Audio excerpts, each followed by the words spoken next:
এই তো কতটা হেঁটে এলে, যাও ওইখানে যাও, ব্যালকনির দিকে যাও। এখন এটা আমার একটা বিশাল কাজ হয়েছে। আজকে থেকে মায়ের ফিজিওথেরাপি শুরু হচ্ছে, তো এখন এসছেন কতটা করতে পারবে।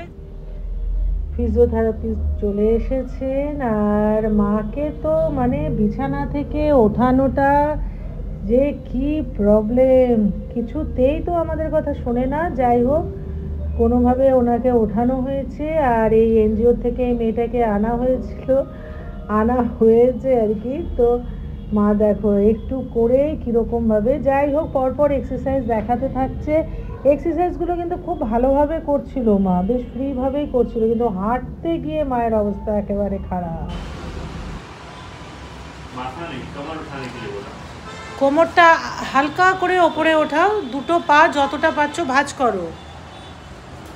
হ্যাঁ, দুটো পা ওঠাবে না, কোমরটা আস্তে করে ওঠাও। পাটা ভাঁজ করো যেরকম ভাঁজ করেছিলে। হ্যাঁ, এবার বিছানার সাথে লাগিয়ে রাখো। হ্যাঁ, এখন কোমরটা হালকা করে ওঠানোর চেষ্টা করো। কোমর অল্প ওঠাও, তাহলেই হবে, অত ওঠাতে হবে না।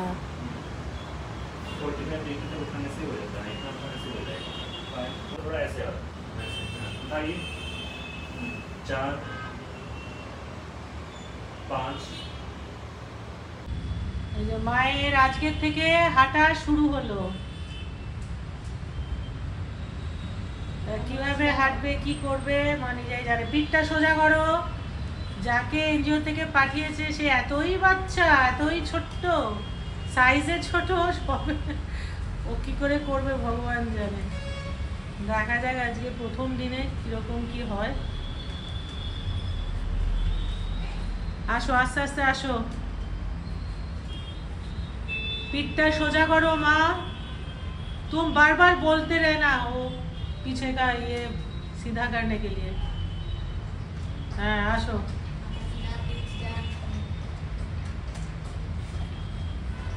এখন এগিয়ে আসছে বিসর্জনে প্রতিমা দেখার, আর না হেসে চলে আসো। এরপরে পুরো 1 ঘন্টা এক্সারসাইজ। হ্যাঁ, ওইটা ছাড়বে না, একদম ছাড়বে না। এই কটন ক্যান্ডিও হেল্প করতে গেছে দিদা হাঁটা চলাতে। কটন সরে যা, কটন সরে যাও বাবু, সরে যাও কটন। এই মেয়েটা আবার এমনি খাবারের ঝামেলা নেই বাবারে। ও একটা ম্যাগি, বাচ্চা মেয়ে দিয়েছে এনজিও থেকে। এখন ও যদিও ওর নার্স আছে, তো হসপিটালেই কাজ করতো। দেখি এটা এখন কাটতে হবে আগে। আজকে পুরো দিন দেখবো যে কীরকম কীভাবে করছে। যদি পারে তো খুবই ভালো কথা, তাহলে তো আর চেঞ্জ করার ব্যাপার নেই। মানে যেই সেন্টার থেকে আমরা নিয়েছি ওদেরকে বললে মানে কোনো অসুবিধা হলে ওরা কিন্তু চেঞ্জ করে দেয়। আচ্ছা, এইটা একদম হালকা করে বিনস গাজর এটা ওই বানিয়েছে। এমনি আসামিজ এরা না ভীষণ লাইট খাবার খায়, মানে হেলদি, কিন্তু মশলা টশলা অত খায় না, টেস্টও হয়।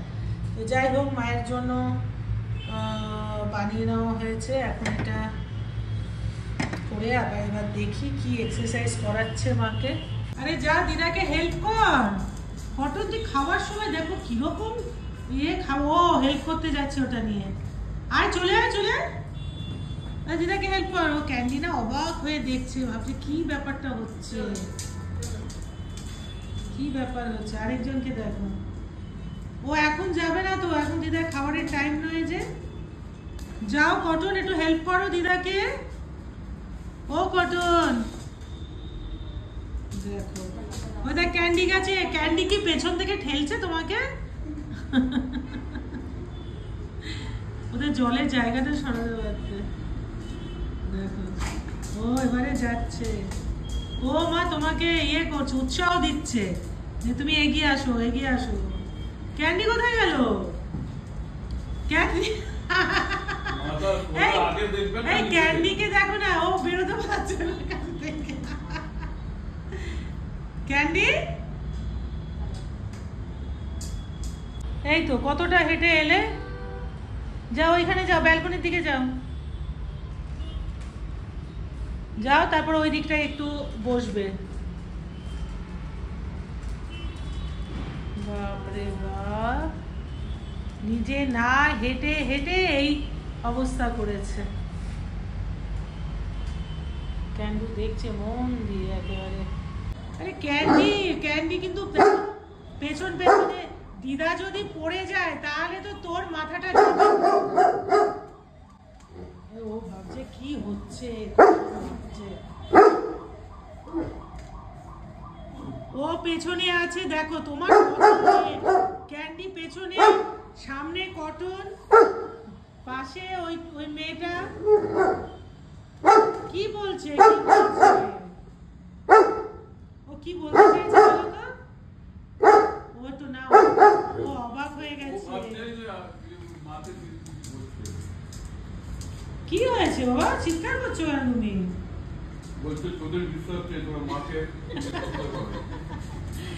ক্যান্ডি পেছন পেছনে আসছে, রক্ষা রক্ষা করতে বলে না। ক্যান্ডি তুমি কি করছো, দিদাকে কি করছো বাবু?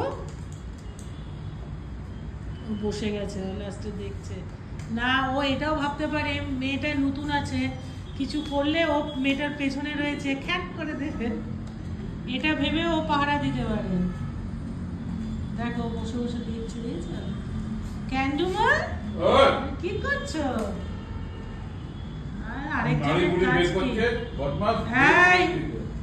মাথাটা सीधा करो। वो असमीज কথা বুঝতে পারছো? तुम आंटी का बात बंगाली समझ रही हो? अच्छा नो कठोर नो। চলো এক পাক ঘোরা হয়ে গেছে, নবারুণের ঠাকুর যাচ্ছে, এক পাক ঘুরে এখন নিজের জায়গায় এগিয়ে চলেছে।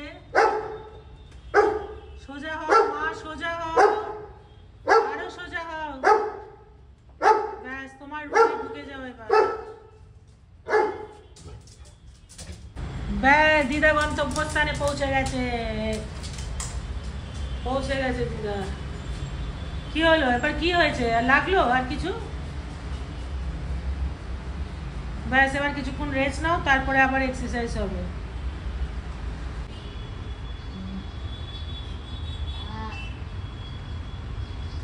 ক্যান্ডি এই কারণে বসে রয়েছে, ঘরের লোক একজন কাউকে বসতে হয় তো, ও ভুলভাল দেবে তো একদম ঘ্যাক করে দিয়ে দেবে। হ্যাঁ ঠিক করে করো। দিদা এক্সারসাইজ করছে, এবার পাটা ওই পায়ে করবে। হ্যাঁ ও বাবা, ক্যান্ডু একদম তাকিয়ে,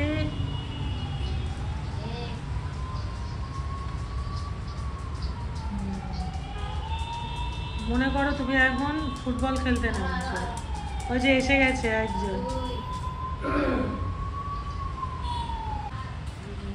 এখন এটা আমার একটা বিশাল কাজ হয়েছে। হ্যাঁ করো করো, যেরকম বলছে সেইভাবে করো, যত করবে তত পায়ে স্ট্রেংথ পাবে, হাঁটতে পারবে। এইদিকে একটা বেড লাগিয়ে দিয়েছি ওর জন্য, আরেকবার, ওই তো বাংলা বলছে। এরপর আমি রান্নাঘরে চলে এলাম। রান্না বান্না আমার একেবারে মানে তাড়াহুড়োর মধ্যে, সব সময়ের মধ্যে আমাকে ঘড়ি দেখে দেখে করতে হচ্ছে। এই রান্নার রেসিপিটা তোমাদের সাথে আমি কালকে শেয়ার করব। আজকে এখান অবধি মানে এখানে ব্লগটাকে শেষ করছি, কারণ পর এখন এই ব্লগটা ছাড়তেই হয়তো আমার সন্ধে হয়ে যাবে, রাত হয়ে যাবে, একদম সময় করে উঠতে পারছি না। সবাই খুব ভালো থেকো, সুস্থ থেকো, আবার দেখা হবে তোমাদের সাথে, টাটা।